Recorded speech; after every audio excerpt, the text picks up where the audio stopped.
Myself Sarita, biology lecturer, Government Girls Senior Secondary School, Jandiala. Today we will study sexual reproduction in flowering plants. So first of all, we should know the various parts of a flower before studying this lesson. One is the endometrium, this is the male part of the flower.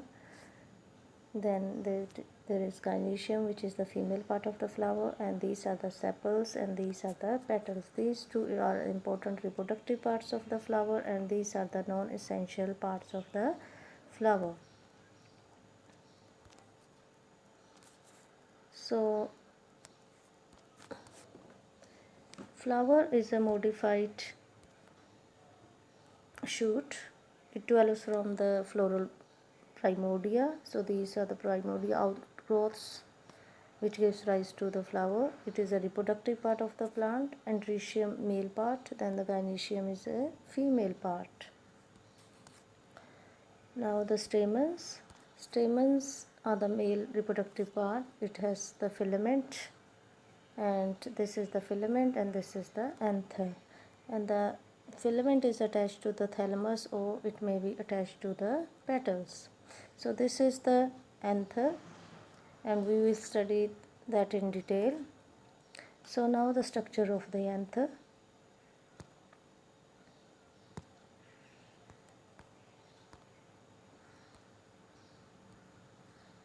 So it is a bilobe structure. It consists of two lobes and it is dithecous. It means that each lobe has two theca and each theca has two microsporangium. So in cross section, anther is tetragonal structure consisting of 4 microsporangia, 2 in each lobe. The 2 microsporangium of the each lobe fuse to form the pollen sac.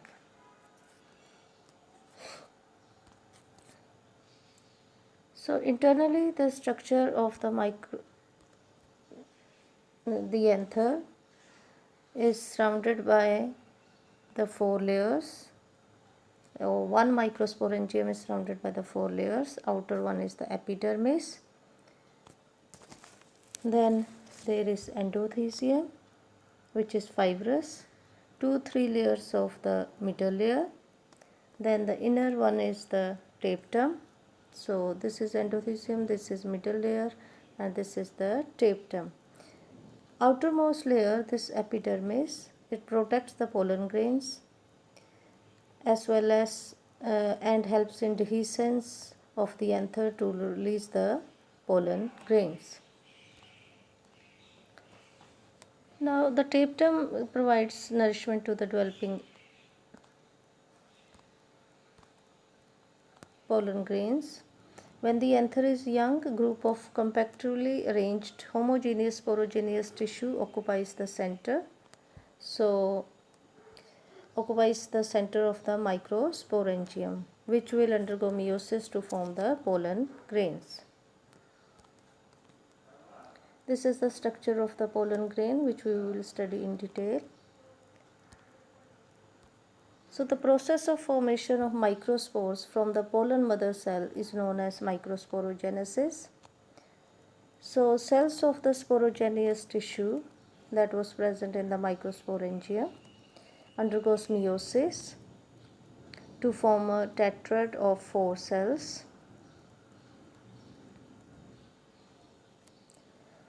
Arranged in a cluster of 4 cells. As each cell of the sporogenous tissue, this one has the capacity to divide, so it is called microspore mother cells. On maturation and dehydration, the anther, the spores dissociate and develop into pollen grains like this. So pollen grains release with the dehiscence of the anther. Now the pollen grains, if we study the structure of the pollen grains, they are spherical in shape. 2 layers, outer layer is the exine and the inner one is intine. Exine is made up of sporopollenin, which is resistant to organic matter, temperature, it can stand high temperature, acids, alkalis and enzymes. So it has some pores where there is no pollen is absent. Intine is a thin continuous layer which is present below the axine, and it is made up of cellulose and pectin. Now the pollen grain is surrounded by the plasma membrane. It has two cells inside it. One is vegetative cell, other is generative cell. Vegetative cell is the larger cell with abundant of food reserve and irregular nucleus. Generative cell lies inside the vegetative cell and floats in the cell cytoplasm. Mostly in 60% of the species, pollen grains are shed in these two cell stage, or in some cases, that is approximately 40% of the species, it is shed in three cell stage. When this generative cell, it will form two male gametes. Then the total number of the cells will be 3. Now the female reproductive part of the flower.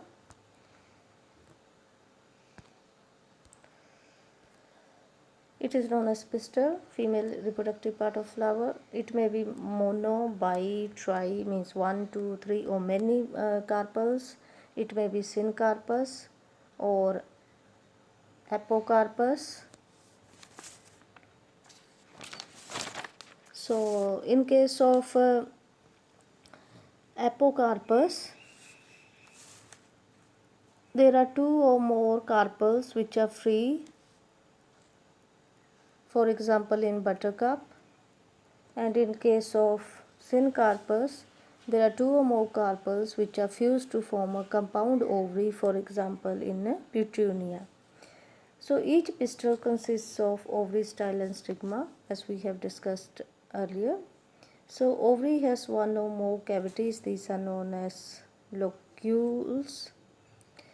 So placenta is present in the center and it bears the ovules. Number of ovules may be 1 or more. Now the structure of the ovule, how it arises. It arises from the primordium on the placenta. There is a short stalk which attaches the ovule to the placenta, that is known as funicle. When the primordial grows into a mass of cells, it will form the nucellus, which will form the body of the ovule. 2 protective coverings of the nucellus, that is known as integuments, and these completely cover the nucellus, leaving a small space that is known as micropyle. The lower portion of the ovule is known as glandulant. So this is the micropyle opening, then this is the nucellus.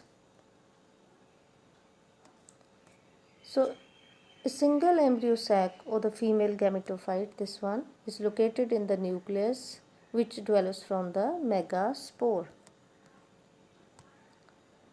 So now we will study how the ovule develops, or the how the embryo sac develops. So one of the cells in the nucellar region, in the micropylar region, is differentiated into megaspore mother cell. It contains dense cytoplasm and prominent nucleus is in it. It undergoes meiosis, forming 4 cells, and these are known as megaspore tetrads. Now here 3 will disintegrate and only 1 will be left, which will become the functional cell. Functional megaspore is the first cell of the female gametophyte. The nucleus inside the embryo sac, it undergoes mitosis. It will form 2 nuclei which will move towards the opposite directions. Then it will again divide, again mitotic division, it will form 2 cells each, then 4 cells. Now after 2 successive mitotic divisions, there are 8 nucleates in the embryo sac. So this is a diagram which shows the formation of 8 nucleate cells in the embryo sac. 1 cell, then 2 cell, then 4 cells, 8 cells.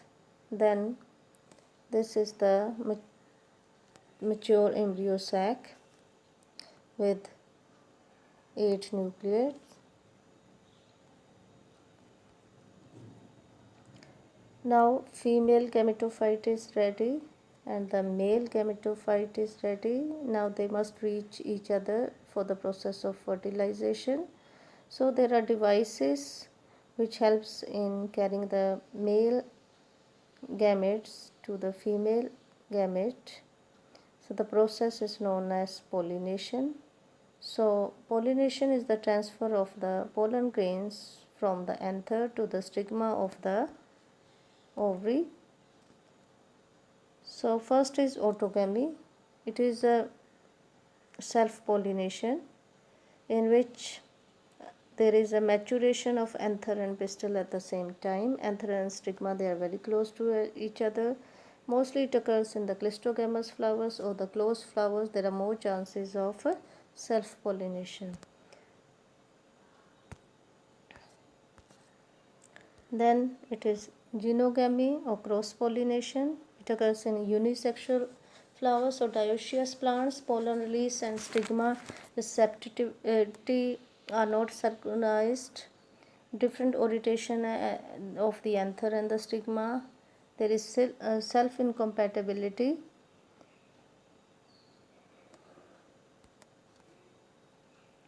Now the wind-pollinated flowers. These are non-sticky, dry, sometimes winged, well-exposed anthers. They have large feathery stigma and flowers are arranged in inflorescence and they have single ovules. Then water-pollinated flowers like Valsinaria and Hydrilla. So Valsinaria male flowers released in water surface and the female flowers reaches the surface of pollination. Mostly the pollen grains, they are covered by the mucilage. Now adaptations of insect pollinated flowers. Insect pollinated flowers are large, brightly colored, showy, highly fragrant, produce nectar, and they also provide nectar, food, and provide a safe place for the laying eggs for the insects. Now next is pollen pistil interaction. This is the pollen grain or the male gametophyte. Here it has a tube nucleus. This is the vegetative nucleus. Then the male gametes formed by the generative cells, and this is the ovary, stigma and style.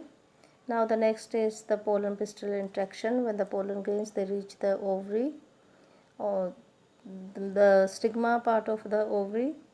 So first of all there is recognition of compatible pollens. It is the interaction between the chemical components of the pollen and those of the stigma. So first of all a compatible pollen starts its germination on the stigma. The intine grows through one of the germ pores. The contents of the pollen moves into the tube. This is the tube formation, it moves inside the cells. So the contents of the pollen moves into the tube. Vegetative and generative, or the generative may form two male gametes before its arrival on the stigma. Pollen pistil interaction, the pollen tube grows through the tissues of the stigma, secreting enzymes to digest them and enter the micropyle of the ovule. It enters the embryo sac through the filiform apparatus of one of the synergids to liberate the male gametes. Germinated pollen grains and pollen tube carrying the vegetative nucleus and two male gametes is fully developed male gametophyte. Now in the embryo sac double fertilization takes place. So two male gametes which are released by the pollen tube into the cytoplasm of the synergids.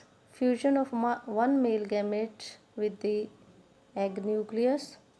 This is known as syngamy to form the zygote, and The other nuclei, male nuclei, fuses with the polar nuclei to form primary endosperm nucleus. As syngamy and the triple fusion, these both occur in the embryo sac. So the process is known as double fertilization.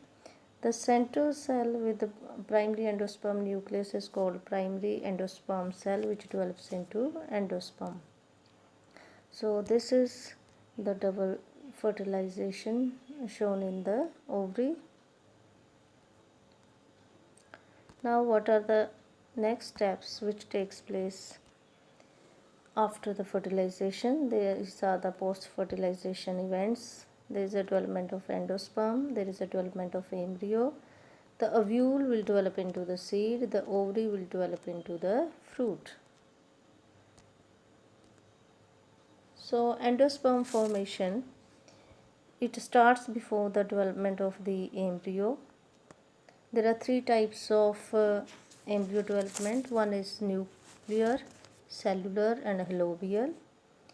So primary endosperm nucleus divides mitotically in case of the nuclear division, and it will perform nuclear divisions, and a large number of nuclei are formed free in the cytoplasm of the embryo sac. In case of the cellular, there is a cell wall formation around the nucleus. In halobial, there is an intermediate between the nuclear and the cellular. So endosperm main function is to provide food to the developing embryo. If endosperm is completely utilized by the embryo, then it is known as non-endospermic or non-albuminous. If endosperm is present, then it is known as albuminous seeds or endospermic seeds, for example in wheat and rice. Non-albuminous in case of pea and gram. These are the three types of developments, like nuclear divisions, cellular, there is formation of cell wall, and halobial, in which there is an intermediate between the two. Next stage is the embryo development. So embryo development, after the formation of the zygote, it will divide mitotically to form the proembryo. Proembryo will develop into globular and heart-shaped structures, then horseshoe-shaped structures. The mature embryo can be with one cotyledon or two cotyledons. If it is with one cotyledon, it is known as monocotyledonous. If there are two cotyledons, then it is known as dicotyledonous.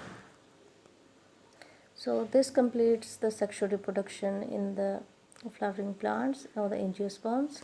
So let us summarize the entire process. So this is a flower. These are the male reproductive parts of the flower. This is the female reproductive part of the flower. This is the stamen. In the stamen consists of filament and the anther. And in the anther there is a formation of microsporocytes. These are diploid in number. It will undergo meiosis and form the pollen grains.